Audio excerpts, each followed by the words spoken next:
उज्जैन के नए झिंझर कांड में भैरवगढ़ थाना प्रभारी लाइन अटैच हो गए हैं। वहीं इस कांड का सरगना अब भी फरार है।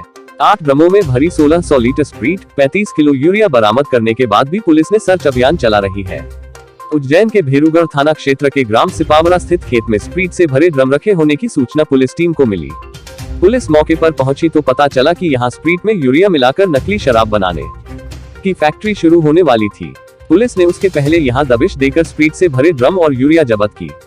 नकली शराब बनाने की फैक्ट्री संचालित करने वाले बांसखेड़ी के सरगना को जब पुलिस दबिश की जानकारी लगी तो वह घर से भाग गया। पुलिस द्वारा आरोपी की तलाश की जा रही है।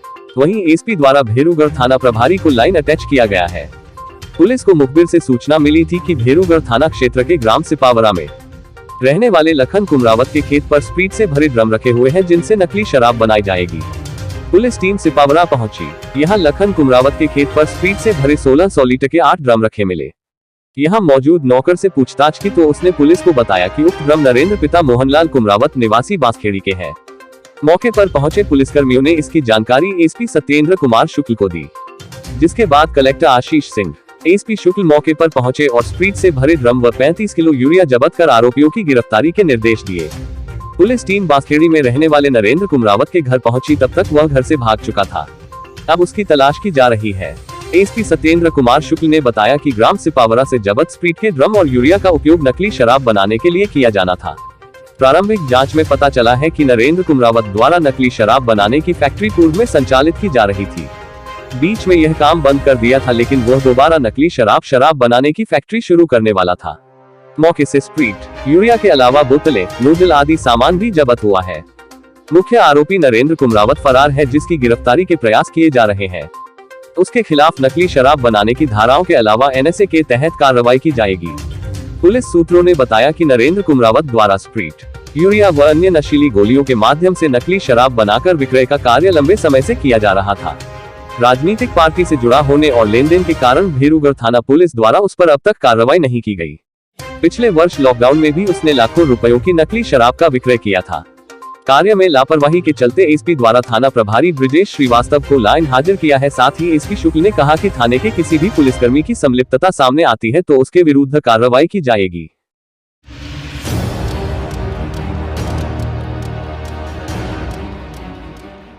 जनता कर्फ्यू 26 अप्रैल तक बढ़ाया। 25-25 वर एवं वधू पक्ष के लोग विवाह में शामिल हो सकेंगे। जिला आपदा प्रबंधन समूह की बैठक में लिए निर्णय। उज्जैन 17 अप्रैल। जिला आपदा प्रबंधन समूह की बैठक आज उज्जैन जिले के कोविड प्रभारी एवं उच्च शिक्षा मंत्री डॉक्टर मोहन यादव की अध्यक्षता में आयोजित की गई। बैठक में निर्णय लिया गया कि कोरोना संक्रमण की बढ़ती संख्या के मद्देनजर जनता कर्फ्यू की अवधि 19 अप्रैल से बढ़ाकर 26 अप्रैल की जाए। जनता कर्फ्यू में सुबह 8 से 12 तक पूर्ववत दुकान खोलने की अनुमति देने का निर्णय लिया गया। विवाह में 25 वर पक्ष के एवं 25 वधू पक्ष के लोग शामिल हो सकेंगे। विवाह का आयोजन धर्मशाला, गार्डन आदि स्थानों पर निर्धारित संख्या का कड़ाई से पालन करते हुए किया जा सकेगा। विवाह में बैंड बाजा एवं प्रोसेशन नहीं निकाला जाएगा। 19 अप्रैल से नगरीय क्षेत्रों के साथ साथ ग्रामीण क्षेत्रों में भी जनता कर्फ्यू लागू किया जाएगा। जिला आपदा प्रबंधन समूह की बैठक आज बृहस्पति भवन में आयोजित की गई। बैठक में सांसद अनिल फिरोजिया, विधायक पारस जैन, रामलाल मालवीय, कलेक्टर आशीष सिंह, पुलिस अधीक्षक सत्येंद्र कुमार शुक्ल, एडीएम नरेंद्र सूर्यवंशी, जिला पंचायत सीओ अंकित अस्थाना, नगर निगम आयुक्त क्षितिज सिंघल, अपर collector SS Rawat, CMHO Mahavir Khandelwal, Vivek Joshi, Bahadur Singh Bormundla मौजूद थे। बैठक में निम्नानुसार चर्चा की गई एवं निर्णय लिए गए। बैठक में ऑक्सीजन बेड बढ़ाने को लेकर चर्चा की गई तथा निर्णय लिया गया कि तत्काल 100 ऑक्सीजन कंसंट्रेटर मशीन क्रय की जाए। कलेक्टर ने बताया कि 50 मशीनों के आदेश जारी कर दिए गए हैं। साथ ही चरक में 56 नए ऑक्सीजन बेड बढ़ाए गए हैं। बैठक में जानकारी दी गई कि भर्ती मरीजों में से ऐसे मरीजों का चिन्हांकन करके जिनको ऑक्सीजन की आवश्यकता नहीं है, नॉन ऑक्सीजन बेड पर आरडी गाड़ी में शिफ्ट किया जाए, जिससे कि गंभीर मरीजों को समय पर बेड उपलब्ध हो सके। बैठक में आगामी समय में कोविड पॉजिटिव प्रकरणों की बढ़ती संख्या के मद्देनजर 1500 ऑक्सीजन बेड की प्लानिंग करने का निर्णय लिया गया। वर्तमान में शासकीय अस्पतालों में कुल 556 ऑक्सीजन बेड उपलब्ध हैं। इनमें से 17 अप्रैल की दोपहर 2 बजे तक 516 बेड भरे हुए थे। बैठक में ऑक्सीजन की उपलब्धता पर चर्चा की गई। शासन स्तर से ऑक्सीजन टैंकर की व्यवस्था करने के प्रयास निरंतर करने के लिए निर्णय लेते हुए स्थानीय स्तर पर माधव नगर अस्पताल में ऑक्सीजन जनरेशन प्लांट स्थापित करने के लिए बैठक में मौजूद उच्च शिक्षा मंत्री एवं अन्य 2 विधायकों ने 50-50 लाख रुपए की राशि विधायक निधि से जारी करने पर सहमति व्यक्त की। बैठक में सभी जनप्रतिनिधियों ने एक स्वर में कहा कि अस्पताल पहुंचने वाले प्रत्येक मरीज को गंभीरता पूर्वक चिकित्सकीय स्टाफ को अटेंड करना चाहिए। इस संबंध में वरिष्ठ अधिकारी अपने मातहतों को निर्देश जारी करें। बैठक में चर्चा की गई कि पीटीएस में 600 से 700 नॉन ऑक्सीजन बेड चालू किए जा सकते हैं। इस पर गंभीरता से प्रयास प्रारंभ किए जाएं। विभिन्न विकास खंडों एवं तहसीलों में संचालित सामुदायिक स्वास्थ्य केंद्रों में भी ऑक्सीजन बेड बढ़ाए जाने पर चर्चा की गई, जिससे जिला स्तर पर दबाव कम हो सके। बैठक में उज्जैन जिले में रेमडेसिविर इंजेक्शन की आपूर्ति कम होने पर चिंता व्यक्त की गई एवं शासन से आग्रह किया गया कि जितनी आवश्यकता है उतने इंजेक्शन की सप्लाई सुनिश्चित की जाए। आज की आपदा प्रबंधन की बैठक में माननीय सांसद जी अनिल फिरोजिया जी, माननीय विधायक हमारे पूर्व मंत्री माननीय पारस जैन साहब, माननीय विधायक रामलाल मालवी जी, हमारे दोनों जिला अध्यक्ष विवेक जी, हमारे बहादुर सिंह बोरमुंडला जी, हमने सबने मिलकर के ये जो हमारा परसों लॉकडाउन समाप्त होने वाला है, दोबारा उज्जैन के इस बीमारी के दौर में समूची व्यवस्था की समीक्षा की है और उस समीक्षा में लगभग काफ़ी देर तक विस्तार से अलग अलग मुद्दों पे बात की है और उस बात का जो निचोड़ निकल के आया है वो ये हुआ कि हमको एक बार लॉकडाउन और बढ़ाना पड़ेगा, क्योंकि ये लॉकडाउन से हमारी जो पिछली ग्रोथ है वो कभी कभी अभी तक स्थिर थी, जो आमतौर पे 250-300 अदरवाइज पहले जो एकदम स्पीड बढ़ी थी वो थोड़ा कंट्रोल हुआ था। हो सकता है 26 तारीख तक हम मेंटेन करेंगे। इसके कारण से आने वाले समय में जैसे हमारे भर्ती होने वाले की संख्या कम होगी और डिस्चार्ज होने वाली संख्या बढ़ी तो हम आने वाले समय में इस पर अच्छे से निर्णय कर पाएंगे। लेकिन ये बात भी देखने में आई कि जो मरीज भर्ती हो रहे हैं ये वायरस की बीमारी का असर तीव्रता के साथ हो रहा है, तो लंग्स पे असर ज़्यादा आ रहा है, पेट में उतर रहा, निमोनिया हो रहा है और बहुत जल्दी व्यक्ति की जान चली जाती है। ऐसे में हम सब का ये दायित्व बनता है कि हम बीमारों को बीमार कम होने दें, जो बीमार हो गए उनको अच्छा करने की दिशा में आगे बढ़ें।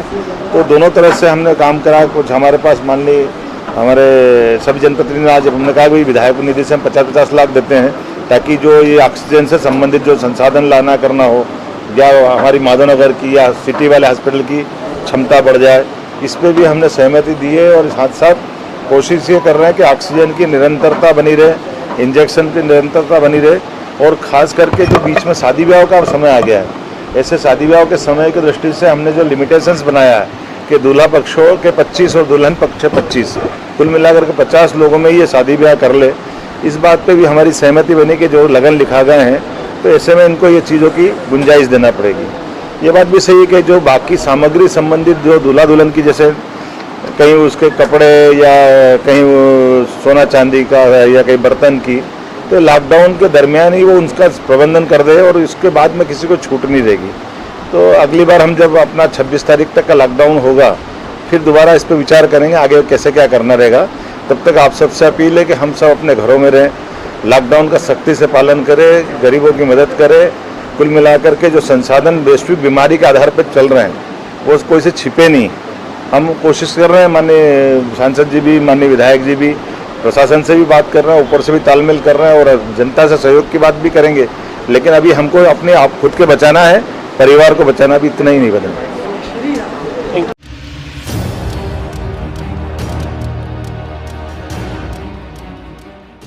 उज्जैन के शासकीय चरक कोविड वार्ड से मरीज लड़की का शिवराज के नाम संदेश रेमडेसिविर के लिए भटक रहा भाई डॉक्टर ने थमा दी पर्ची, मदद कीजिए मामा जी।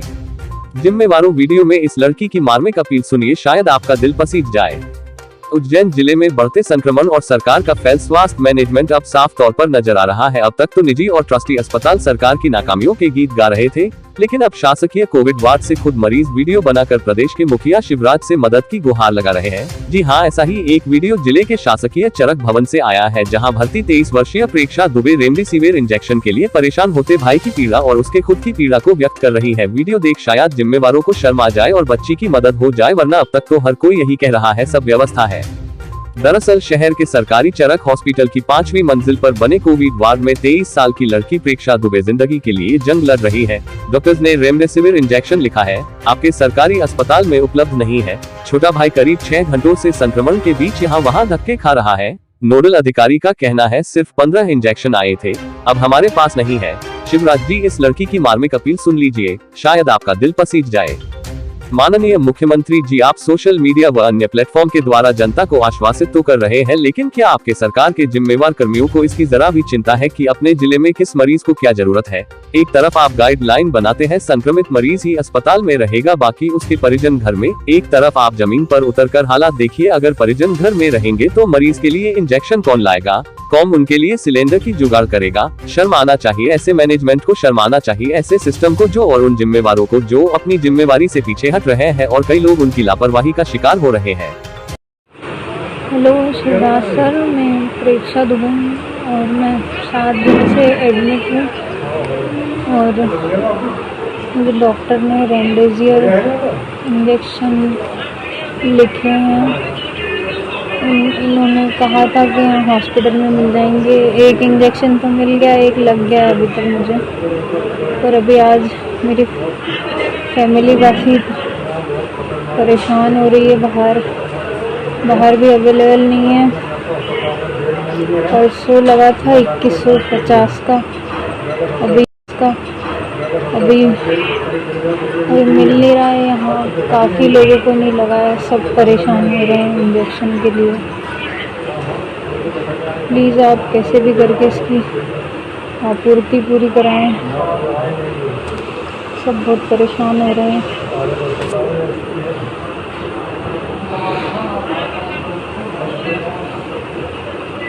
वीडियो वायरल हुआ है जिसमें वो एडमिशन को लेकर कह रही है कि कोई आवश्यकता है, मिल नहीं रहा है, क्या चीज़? देखिए, युवती का कल का एक वीडियो वायरल हुआ था जिसमें उनका कहना था कि उनको रेमडेसिविर इंजेक्शन नहीं मिल रहा है। वो बाद में पहुंचा भी दिया गया है, लेकिन उनको पहले भी मुझे लगता है शायद 1 डोज या 2 डोज ऑलरेडी जो है परसों या नरसों दिए जा चुके थे। और जिनको भी पहला या दूसरा डोज दे दिया जाता है उनको नेचुरली डोज दिया जाता है। हो सकता है कभी कभी रात के अगर लेट इंजेक्शन आते हैं तो 10-11 बज जाते हैं, तो उनको ऐसा लगा हो कि इंजेक्शन नहीं मिलने वाला, इसीलिए उन्होंने वीडियो वो डाला हो। लेकिन उसकी जो सप्लाई है रेमडेसिविर इंजेक्शन की लगातार बढ़ाई जा रही है, लगातार उसमें सुधार हो रहा है। और चूंकि उनको पहले भी इंजेक्शन के 1 या 2 डोजेस पहुंचाए जा चुके थे, इसलिए इससे साबित होता है कि आगे भी उनको कोई इंजेक्शन की दिक्कत नहीं होती।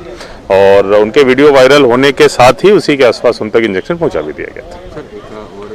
देश विदेश गांव शहर सब पे नजर, सबकी खबर, नया रूप है, नए है रंग, सबको समेटे अपने संग।